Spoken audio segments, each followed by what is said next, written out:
Are you looking for a better interest rate next time you want to buy a house, a car, or something else on small monthly payments? What if I told you that a 50 to 100 point increase in your credit score could literally save you hundreds of thousands of dollars in real estate investing? Not fake news, 100% true. Better credit equals lower interest rate. Lower interest rates equals high cash flow. High cash flow equals more properties. Don't we all want more properties? I certainly do. Now, if you don't work on improving your credit score, it will hurt your financials, and that also by a lot. Cash flowing properties are the only way that you can sustain this real estate investing business. How else do we become financially independent if we can't acquire positive cash flowing properties that are paid off over a period of time? In today's video, I'm going to show you exactly how to raise your credit score quickly, even if you are starting in the low 600s, and how to position yourself to qualify for the best real estate loans possible. Let's get into it. Hey everyone, if you don't know me or are new to my channel, my name is Vikram Chopra. I was an investment banker turned broker in the Greater Charlotte metropolitan area, where I invest and I assist other investors reach their financial goals by helping them invest in real estate. A brief history. Credit scores are a fairly modern idea created to help the lenders decide who is likely to repay a loan. Back then, people were borrowing the money and then disappearing. That's it. No need to pay back. The banks were pissed and didn't want to give a loan. The banks used to rely on personal judgment, local reputation, and even bias when approving credit. So if you gave the bank manager a nice Christmas gift, well, you will probably get a loan from that bank next year. This made the process very inconsistent and often unfair. Then in 1956, a company called Fair Isaac Corporation introduced the first standardized credit scoring system. This became known as the FICO score. Instead of opinions, it used data like payment history, debt levels, and length of your credit history to predict risk.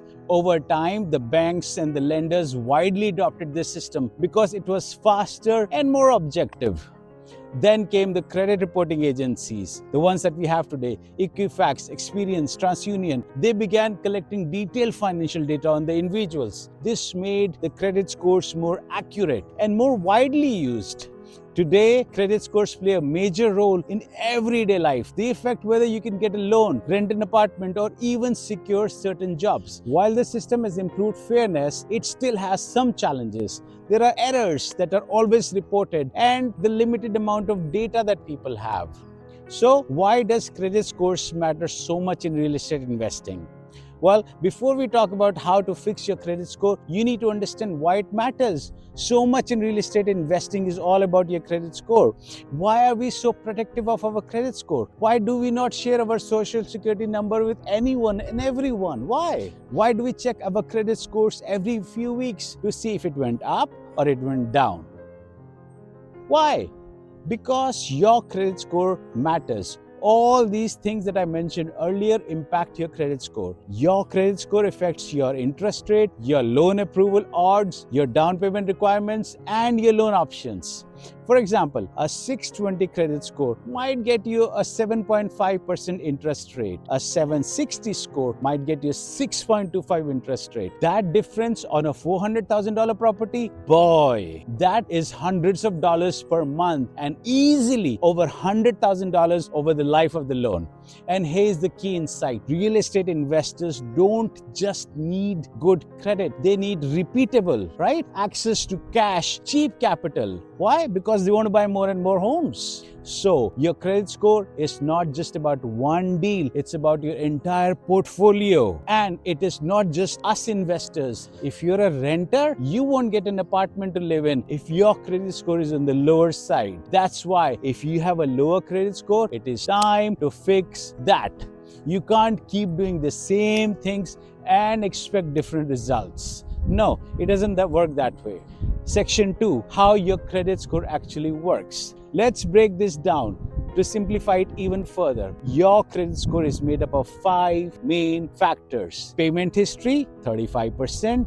Credit utilization, 30%. Length of your credit history, 15%. Credit mix, 10%. and inquiries 10%. If you want to raise your score quickly, you need to focus on the two fastest moving levers. These are payment history and credit utilization. These are the ones you can improve fast, sometimes within 30 to 60 days. I cannot stress enough about the importance of paying down your expenses. Let's go to the computer and I'll show you my credit card payment statements. Look at this. I use Capital One card. Look at the payment history. I do not wait till the day the payment is due. I pay off whatever is the balance every few days. Let's see how you can fix your credit score. Just wait to see the magic that I have to share in step number 5. All right, let's get started. Step number 1, you fix the errors in your credit report. First thing first, this is a low effort, high reward. Go pull your credit report from all the 3 bureaus, Experience, Equifax and TransUnion. You would be surprised how many people have incorrect late payments, accounts that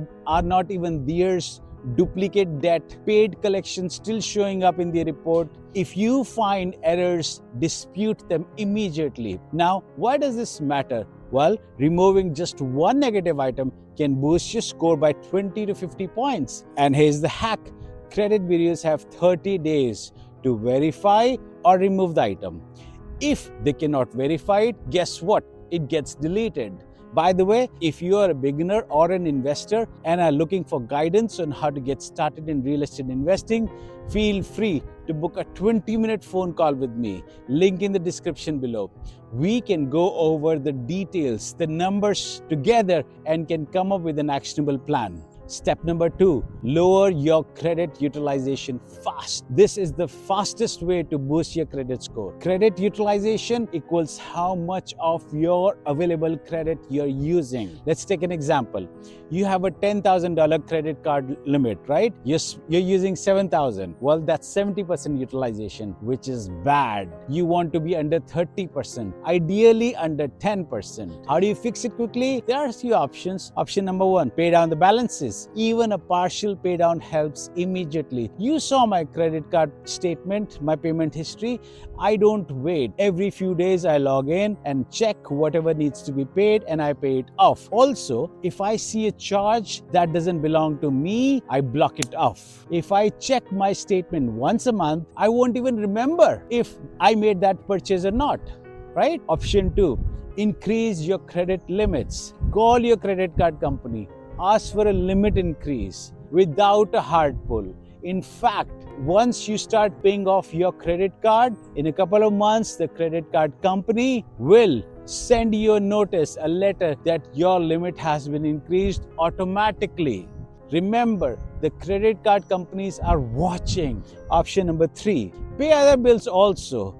You know, you have phone bills, you have utility bills, you have internet bills. All these bills are important too. Never wait for the statement date. Always keep your reported balance low. This alone can boost your score by 30 to 100 points in some cases. Remember, every point decreases your interest rate next time when you're trying to get a loan for an investment property. That's why if you are planning to invest money in real estate, go ahead and book that free 20-minute call with me. We can look at the deal together. Step 3, become an authorized user. This is one of the most underrated hacks. Honestly, you can get added as an authorized user on someone else's credit card. When I was 19, I had no idea what all this meant. Honestly, but I had an elder sister who knew that a credit score is important. So she added me as an authorized user to her credit card. She did tell me that whatever I spend on the card has to be paid back in 7 days, not 30 days, not when the next billing cycle comes along. And that's where I learned all these tricks. And here's the key. This person, like my sister, must have a long credit history and low utilization, perfect payment history. When you're added, their credit history gets reflected on your report. This can instantly increase your credit score. It will improve your credit age, lower your utilization. You could see results in as little as 2 to 4 weeks. Step number 4, pay off collections strategically. Collections will destroy your score. Remember that. That's a given, right? But you need to handle them the right way. Here's the mistake most people make. They just pay it off. First, you shouldn't have collection. Okay? But that also doesn't always help your score. Instead, what you should do is use this strategy: pay for deletion. So what you do is you contact the collection company, the collection agency, and you say, hey, I'll pay off this debt in full if you remove it from my credit report. Well, you know what? Not all agencies will agree, but many will. If they do, that negative mark disappears completely. And that's what you want, isn't it? And now to step number 5. Step number 5, the amazing one, right? Add positive credit lines. This is where I start adding travel credit cards. There is nothing more fun than traveling around the world and all paid by points. By now, if you've been doing these steps mentioned previously, your credit score must have improved considerably. It's time to add some positive accounts. Here are your best options. You have business credit cards, very useful once you start investing actively. Pay your taxes, pay your HOA, stuff you buy from Home Depot or Lowe's, and you're raking in the points, all of which can be used for travel. Who doesn't love to travel, right? Credit builder loans, right? Small loans designed to improve credit. Payments get reported monthly. The goal is simple: more positive data equals higher score, right? Step number 6, never miss a payment again. Never, ever, never. This sounds obvious, but it is critical. Payment history is 35% of your score. One missed payment can drop your score by 60 to 100 points. You have worked so hard to fix your credit score. Now, how do you control it? Set up auto pay on all your accounts. Use calendar reminders, alerts from different banks. Consistency is everything here. Be on top of your life and your destiny, my friend. So if you need someone guidance, go ahead and book that free call with me. Link in the description below. Step number 7, control your credit inquiries. Every time you apply for credit, it creates a hard inquiry. Too many hard inquiries lowers your score, makes the lenders more nervous. If you're planning to buy real estate, avoid applying for random credits at least 3 to 6 months before. Be strategic. Section 3, the real estate strategy, which is timing your credit boost. Here's how smart investors think about credit. They don't just improve it, they time it also, right? Smart people in this world, man. Let's say you want to buy in 3 to 6 months. What do? Months 1 to 2, dispute any errors, pay down balances, become authorized user. Month 2 to 3, optimize your utilization, add new credit lines. Months 3 to 6, let your score rise, avoid inquiries, and prepare for loan approval. This is how you engineer your credit score before applying. And if you want to know the top 5 locations in and around Charlotte for investors to buy their property, then go ahead and check out this video here. Section 4, target your credit scores as an investor. Here's what you should aim for. 620 plus minimum for most loans, 680 plus better rates, 740 plus best rates plus flexibility. If you are serious about scaling, your goal should be 740 plus, ideally over 800. That's where the real leverage happens. Let's recap now, okay? If you want to raise your credit score quickly, you need to fix errors on your report, lower your utilization, your credit utilization, become an authorized user, handle any collections, and that also very strategically, and add more positive accounts. Never miss a payment, limit your credit inquiries. Do this right and you can see major improvements in 30 to 90 days. And remember, your credit score is not just a number, man. It's a tool that can unlock better deals, more properties, financial freedom. If you're serious about real estate investing, this is one of the highest ROI moves you can make. And I want you to answer this question on your own. Is this really worth doing it? Going through the grind to improve your credit score? Well, that's for you to answer. For you and your family's future. Something to ponder upon during dinner time. You have questions, doubts, concerns, go ahead and book that free 20-minute call with me. If you found this helpful, hit the like button, subscribe, and let me know in the comments what is your current credit score and where are you trying to get to. Is it 800? Is it 740? Is it 760? 360, what is it and why? And what one strategy that we discussed are you applying to get there? I'll see you in the next video. So until next time, this is Vikram signing off. Good luck, goodbye, and go earn your freedom by buying more investment homes with lower interest rates. And that happens only when you have a high credit score.